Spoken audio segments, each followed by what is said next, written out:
Vous nous suivez de partout, fidèles téléspectateurs de la chaîne Espoir Télévision. Bonjour à tous. C'est votre chaîne d'information et d'éducation pour la jeunesse. C'est votre émission que vous aimez beaucoup, Femme de valeur. C'est quoi femme de valeur? Pourquoi la femme de valeur? C'est la femme qui est bonne et pure, la femme qui est douce et droite, cette femme qui est fidèle envers son époux, et la femme qui est une bonne mère pour ses enfants, la femme qui a la valeur qui dépasse celle de perles. Il y a comme un proverbe français le dit, éduquer une femme, c'est éduquer toute une nation. La femme a pour valeur l'empathie, l'attention aux autres, la solidarité, la coopération. Les valeurs de la femme sont puissantes pour régner sur un monde exclusivement masculin où l'on trouve la compétition, l'agressivité et la violence. C'est votre animatrice Rite Ngalula, appelée souvent la fille de son père. Aujourd'hui dans votre émission, nous allons vous parler du phénomène Kilelo. Ce phénomène est un phénomène qui fait à ce que la jeunesse puisse s'adapter à la mode actuelle. Cette mode qui détruit la jeunesse et qui la pousse à se comporter de manière qui n'est ni traditionnelle ni biblique. Dans ce phénomène, le thème que nous avons choisi, phénomène Kilelo, nous allons parler de 3 points qui sont entre autres l'habillement, les comportements et le fainéantisme chez les femmes. Si je partage le même avis avec l'équipe technique, elle peut nous balancer une chanson gospel de Madiabou qui parle de la femme. Là, nous pouvons entendre ce qui est la femme et ce que c'est la femme.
Ok, merci la régie pour cette belle chanson que vous nous avez balancée. Une chanson qui a vraiment expliqué ce que c'est la femme.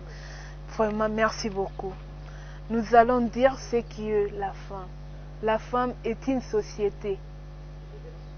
Donc, la femme est une éducatrice. La femme doit éduquer. La femme ne doit pas être éduquée, elle doit éduquer. La femme est donc a le pouvoir de choisir sa propre voie. Elle a le pouvoir d'affirmer ses préférences. Elle a le pouvoir de choisir ses opinions de la façon la plus libre que ce soit. La femme a le pouvoir de conjuguer sa vie professionnelle ainsi que sa vie personnelle. La femme dans la société est une partenaire de la production économique et sociale. Qui est la femme? La femme est au cœur des équilibres familiaux, culturels, sanitaires ainsi que sociaux. La femme est une mère. La femme doit éduquer ses enfants. La femme doit tout faire pour la société. Parce que sans femme, on dit souvent sans femme, l'homme n'est qu'un désert.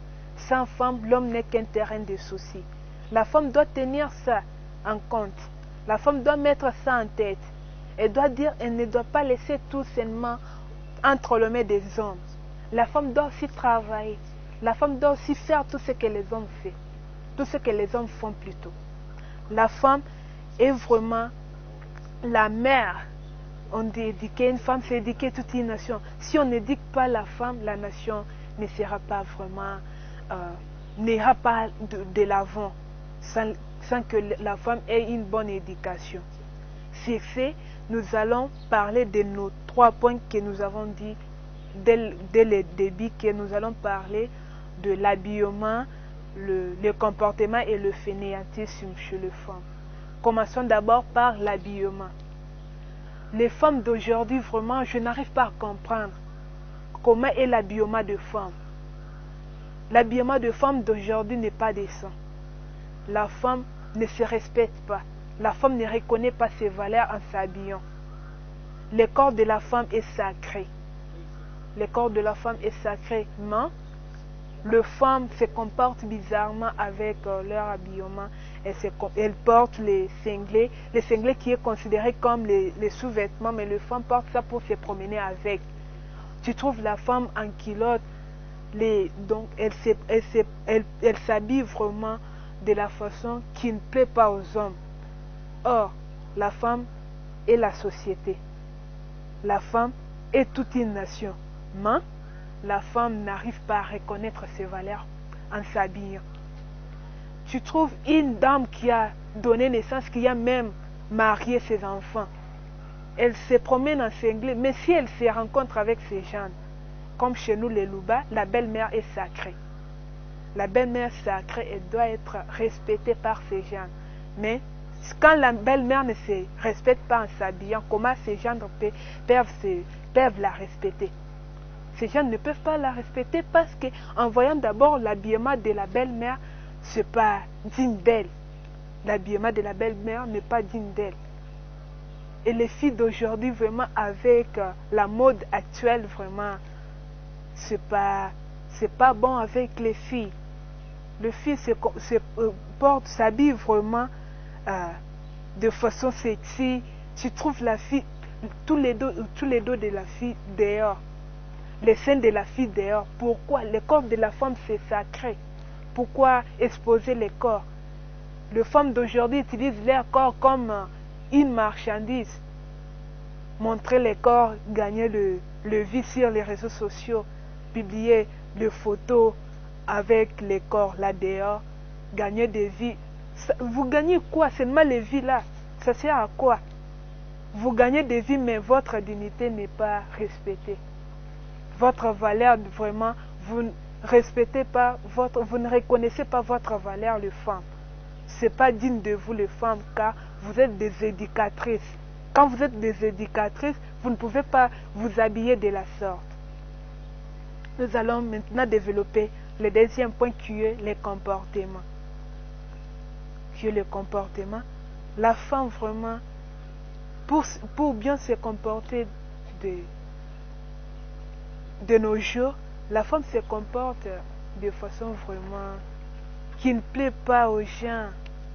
Même d'autres femmes comme ça, tu trouves la femme qui est devant de toi, la femme qui se comporte, pour arriver à ses fins, la femme cherche à ce qu'elle puisse vraiment, pour attirer seulement l'homme, elle doit se comporter de façon à s'habiller sexy, porter des mini-jupes, faire ceci, faire cela, ce qui n'est pas digne de vous les femmes. C'est ce qui n'est pas digne de vous. Il faut vraiment bien se comporter, même dans le foyer. Vous êtes mère dans la famille, il faut bien se comporter envers votre mari, envers vos enfants, parce que c'est de vous que les enfants prennent l'exemple.